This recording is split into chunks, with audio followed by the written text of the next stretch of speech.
আমি 3.5 লাখ টাকা হলে যেটা হক এটাই দিয়ে দিব। 3.5 বাটা রেট। আমি এই জায়গায় 25টা গরু নিয়ে আসছি, ইন্ডিয়া বলদ গরু। এগুলো 6 মাস আগে আমি কিনছি, কিনে আমার পাদমে লালন পালন করছি। ইনশাআল্লাহ আমি বলতে পারবো, যেহেতু আমি নিজে পালছি, আমার কষ্ট খুব কম আসছে, আমি কম দামে গরুগুলো দিতে পারবো।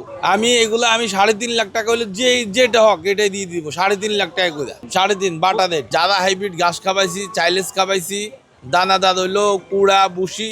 আমরা তো ব্রয়লার ফিড ইউজ করি নেই বা কেমিক্যাল কোনো ইউজ করি নেই। আমরা আল্লাহর রহমতে হালাল ভাবে গরুগুলো লালন পালন করছি। এই জন্য আমাদের কষ্ট বেশি হয় না। আমরা লক্ষ্মীপুর থেকে আসছি, এই গরুগুলো আমরা আবার রিটার্ন করলে আমাদের মিনিমাম 5 লাখ টাকা লস হবে। ক্রেতা আসতেছে, মূলাইতেছে 2 লাখ, 2.5 লাখ, 3 লাখ বলতেছে আর কি এরকম। তো ইনশাল্লাহ আমরা মনে করি সোমবার থেকে গরু বেচা কিনা হবে। যেমন আমার গরু হইলো 7 মন 8 মন, আমি দাম চাচ্ছি হলো 3.5 লক্ষ টাকা।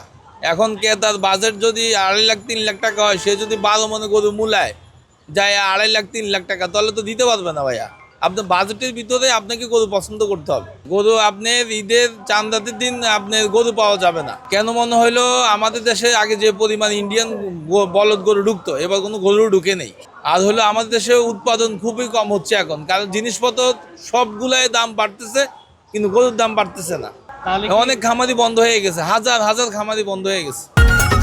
ঈদ লাগছে মনে, খুশি জোয়ার সবখানে, আর ঈদ লাগছে মনে, বিকাশ পেমেন্ট সবখানে।